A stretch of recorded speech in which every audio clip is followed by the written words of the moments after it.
동계올림픽 1주년 기념식 개최 장소를 두고 강원도와 평창 주민들의 갈등이 증폭되고 있습니다. 강원도의회가 육아 기본수당 예산안을 최종 승인할지 여부를 정부 협의 이후로 미루기로 해 논란을 낳고 있습니다. 택지 개발 사업에 필요한 돈을 대출받으면서 그 대가로 저렴하게 땅을 사고 판 혐의로 개발업자와 단위농협 지점장 등 4명이 검찰에 구속됐습니다. 동해선 철도 미건설 구간의 토지 조사가 시작될 예정입니다. 올해 안에 남북 동해선 철도 연결 착공식이 열릴 가능성이 높아졌습니다.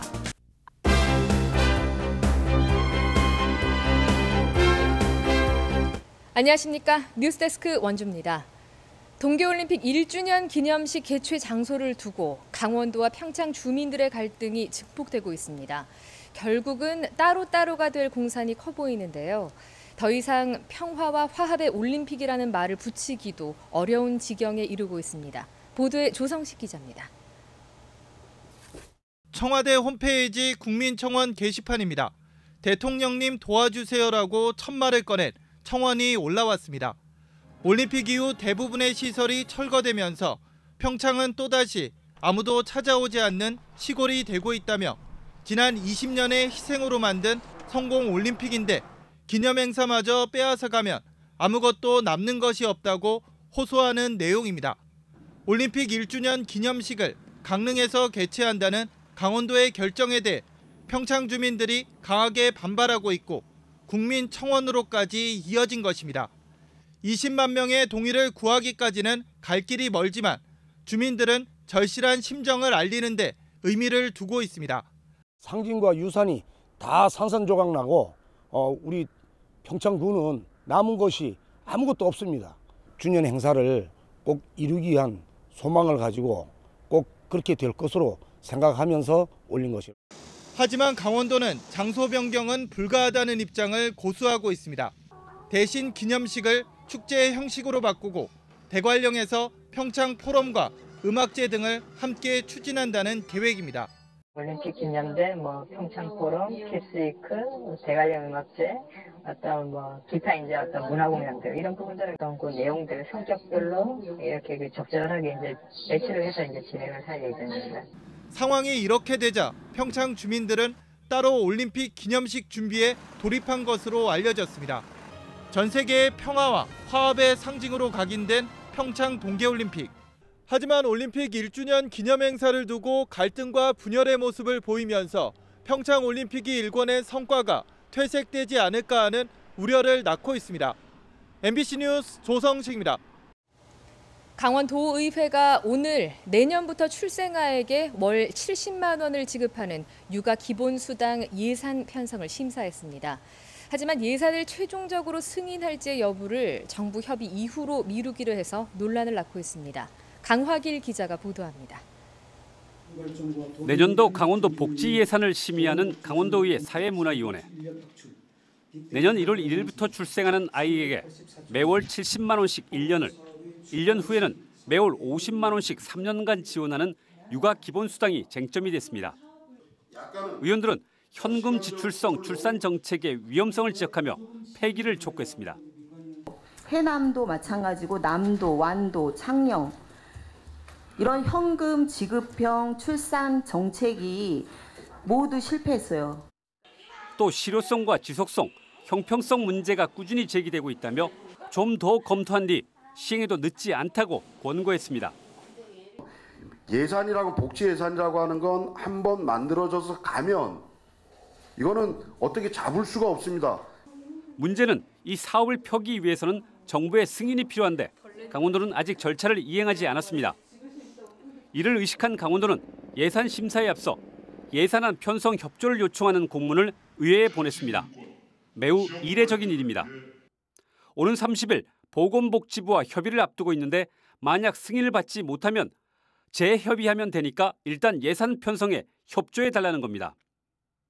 강원도의회는 강원도의 요청을 받아들여 예산안을 심사하되 최종 편성 여부는 오는 12월 3일에 결정하기로 했습니다. 이 역시 전에 없던 일입니다. 이와 관련해 보건복지부는 강원도의 육아 기본수당과 관련해 여전히 검토 중이라고 밝혔습니다. 특히 4년 소요 예산이 4천억 원에서 5천억 원으로 큰 데다 효과가 있을지 지속 가능한지를 따져보고 있다고 덧붙였습니다. 강원도에서도 그 부분에 있어서 충분히 재원 조달 능력이 되고 19년뿐만 아니라 앞으로도 쭉 이 사업이 지속 가능할 수 있는 재정 건전성이 있다, 이런 거를 저희한테 충분히 설명을 해야 되겠죠. 이에 따라 효과조차 검증되지 않은 육아수당 예산을 의회의 심의를 거쳐 편성한 뒤 정부 압박 수단으로 쓰려는 것 아닌가 하는 의혹마저 일고 있습니다. MBC 뉴스 강화길입니다. 택지 개발 사업에 필요한 돈을 대출받으면서 그 대가로 저렴하게 땅을 사고 판 혐의로 개발업자와 단위농협의 지점장 등 4명이 검찰에 구속됐습니다. 개발업자는 사업 부지를 고의로 나눠서 허가를 받는 일명 쪼개기를 한 혐의도 받고 있습니다. 윤하은 기자가 취재했습니다. 원주 혁신도시 인근의 땅입니다. 택지 분양을 홍보하는 현수막이 여기저기 붙어 있고 이미 공사가 진행 중인 건물들도 눈에 띕니다. 지난 2016년부터 이곳 6만 2천여 제곱미터 부지에 택지 개발 사업이 추진됐습니다. 검찰에 구속된 업체 대표 54살 박모 씨는 원주 지역 단위농협 3개 지점에서 수십억 원을 대출받았습니다. 검찰은 이 과정에서 대가성이 있는 것으로 보고 있습니다. 실제로 지점장들은 택지 조성이 마무리된 뒤 시세보다 40에서 50%가량 싸게 분양을 받았습니다. 여기가 지금 380만 원씩이에요. 평당? 네. 근데 출처할 때 매입하시는 임야였을 때 매입. 박 씨는 해당 택지를 개발하면서 면적을 나눠 허가를 받는 일명 쪼개기를 한 혐의도 받고 있습니다. 3만 제곱미터 이상의 땅을 개발하려면 통상 지구 단위 계획을 세워야 하는데 이를 피하기 위해 4개 공구로 나눠 각각 허가를 받은 것으로 검찰은 보고 있습니다. 검찰은 박 씨를 국토계획법 위반과 특정경제범죄법 증제 혐의로 구속하고 단위농협 지점장 3명도 특정경제범죄법 수재 혐의로 함께 구속했습니다. MBC 뉴스 윤하은입니다. 남북 동해선 철도 연결 착공식이 올해 안에 열리게 될 가능성이 높아지고 있습니다. 광복 이후 70여 년 동안 방치됐던 동해선 철도 미건설 구간의 토지 조사도 곧 시작될 예정입니다. 배연환 기자가 보도합니다. 강릉시 주문진읍의 한 마을.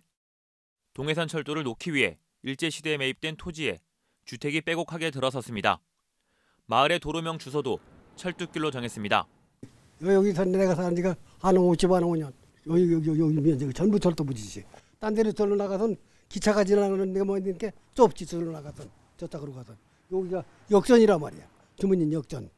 한국철도시설공단이 강릉에서 제진까지 동해선 철도 미건설 구간에 토지 조사를 실시할 계획입니다. 공단은 한국국토정보공사와 협약을 맺고 포항에서 고성 제진까지 미건설 구간에 토지를 측량하기로 했습니다.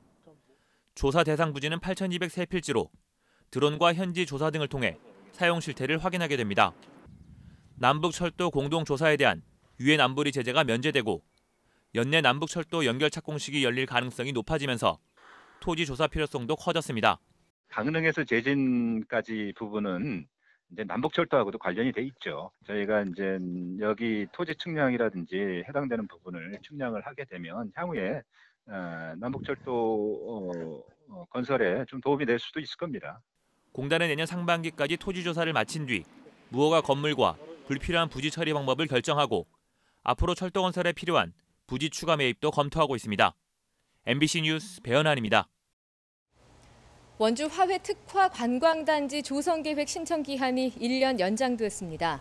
원주시는 투자금 확보와 토지 매입 등의 어려움으로 화훼단지가 늦어지고 있어 관련법에 따라 관광지구 조성계획 신청 기한을 1년 연장해 줄 것을 요구했고 강원도가 이를 오늘 승인했다고 밝혔습니다. 이로써 화훼단지 사업자는 시설계획과 투자계획, 관리계획이 담긴 조정기획 신청서를 내년 11월 29일까지 제출해야 합니다. 교육부의 대학 기본 역량 진단 결과 역량 강화 대학에 포함돼 정부 지원을 일부 제한받게 된 연세대학교 원주 캠퍼스가 학내 갈등을 겪고 있습니다. 인문예술대학 비상대책위원회 학생들을 비롯한 30여 명의 학생들은 오늘 교내에서 행진하며 학교 측이 추진하는 대학 구조 개혁안에 대한 규탄 집회를 열었습니다. 학생들은 혁신 안에 인문학과와의 통폐합을 암시하는 구조 개혁 내용 등이 담겨 있다며 반발했습니다. 뉴스데스크 원주를 마칩니다. 고맙습니다.